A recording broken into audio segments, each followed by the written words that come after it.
Gladiator was released in the year 2000, directed by one of the most exciting and sought-after directors of the preceding 2 decades. His name is Ridley Scott.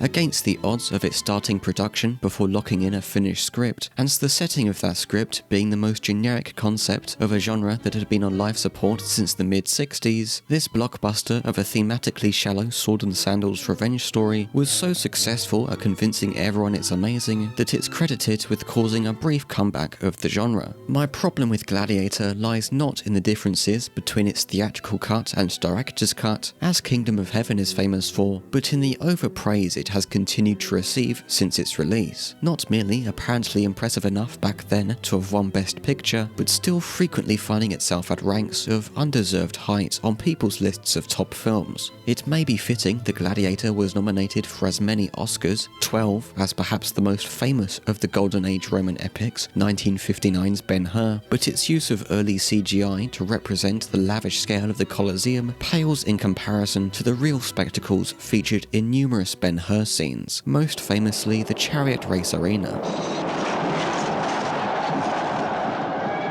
In a similar way to how Disney decided the safest bet on bringing Star Wars back to cinemas was to remake A New Hope, Gladiator didn't shy away from borrowing, copying, and remaking plot beats and historical contexts of various previous films. The most obvious of these is 1960's Spartacus, made at the height of Kirk Douglas's career and disowned by its director Stanley Kubrick in the early years of his career when he didn't have enough influence for his desired amount of artistic liberty. It is about a gladiator breaking free and leading an uprising against the Romans.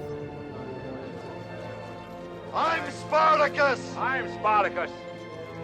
Looking at something more obscure, we can see that Gladiator shares its history with a failed Roman epic from 1964 called The Fall of the Roman Empire. Failing because at that late stage the trend was oversaturated and would soon end, this 3-hour film starring Alec Guinness, Christopher Plummer, Stephen Boyd, Sophia Loren, and several other big names tells a story of the political conflicts surrounding Emperor Commodus that contributed to the Roman Empire's eventual downfall. This is the same Commodus based on a real emperor who Joaquin Phoenix plays as the antagonist of Russell Crowe's fabricated protagonist Maximus. In Fall of the Roman Empire, Crowe's character is instead called Livius, and fulfills the same purpose of challenging Commodus's reign, with the differences of the Princess Lucilla being his lover from the start, him and Commodus being closer friends,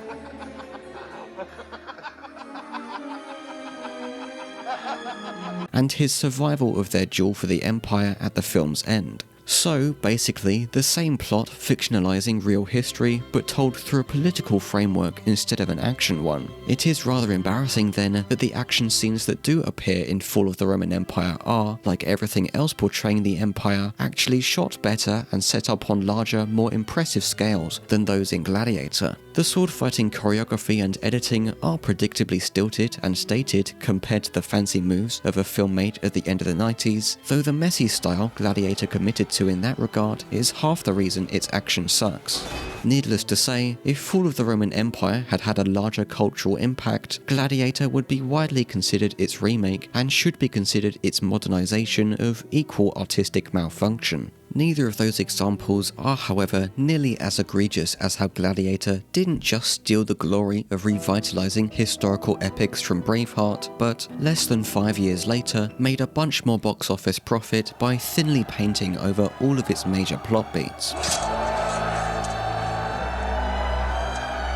In Braveheart, peaceful warrior William Wallace leads a rebellion after some English soldiers kill his new wife, starts a romance with a French princess on the enemy side whilst having visions of his dead wife, gets betrayed, defeated in battle, captured and publicly executed at the same time as the villainous king dies, and then his friends continue the fight for Scottish freedom in his name.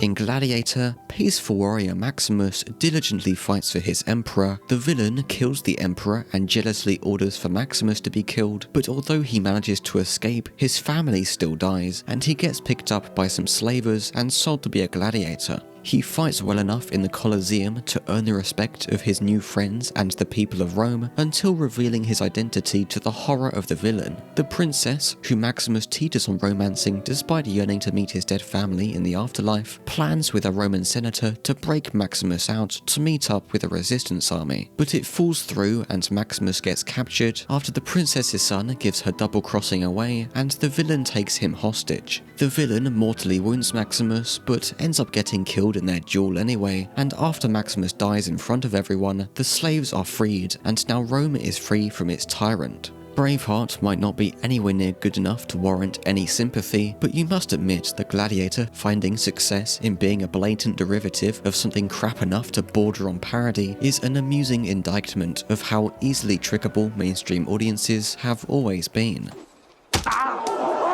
The cherry on top of all of these similarities is that Mel Gibson, who directed Braveheart and played its protagonist, was offered the role of Maximus and only turned it down because he felt he was too old.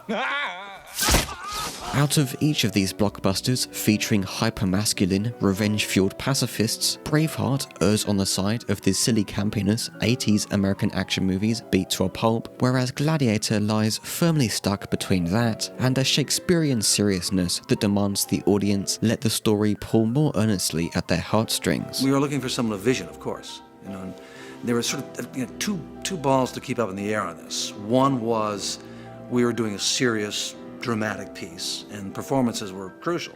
The other was we were making this fantastic spectacle. We were doing sort of a theme park, if you will. And so we needed a director who had those capabilities. That may just be Ridley Scott's style, but it's practically a miracle the blend didn't turn out to be as incongruent as its catastrophe of a script development suggests. The script, forgive me, David Franzoni, the original writer, but it was terrible, My main contribution during that period was reassuring everyone that the movie was going fine, and getting the lines and the character and the piece working for both Ridley and Russell. We've had a lot of difficult things on this film, right?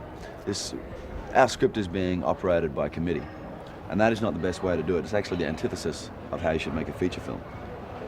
Detail and collaboration, absolutely, 100% yes.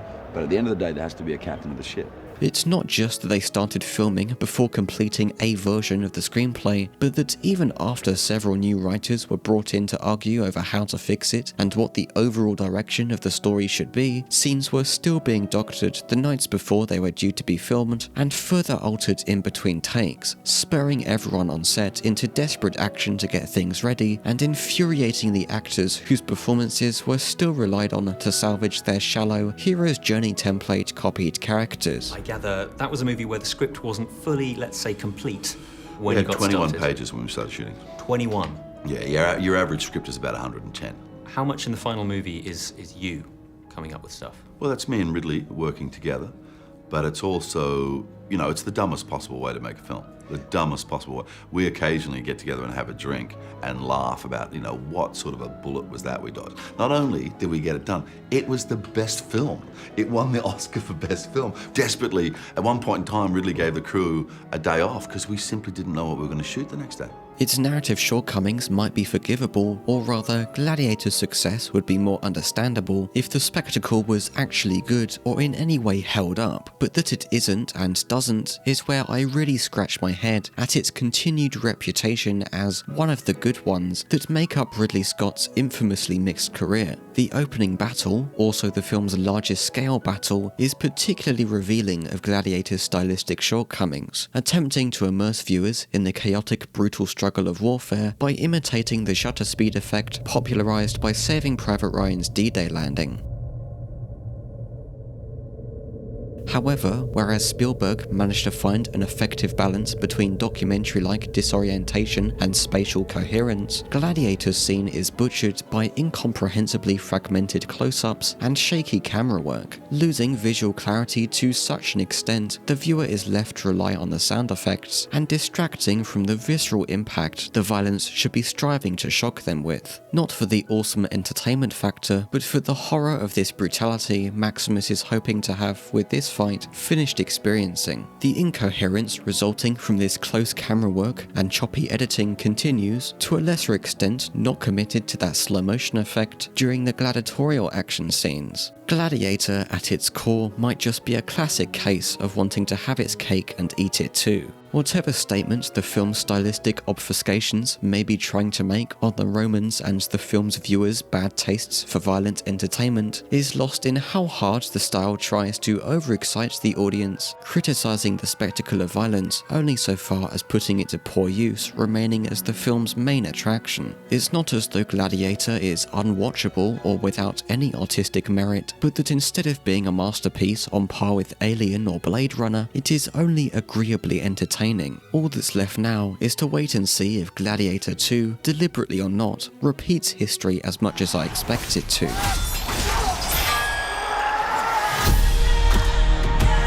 There you go, mate. There you go. Done deal. Now, folks, Gladiator 2. Right, we have to The do another revival. Or subtitle, Max Wakes Up. Right.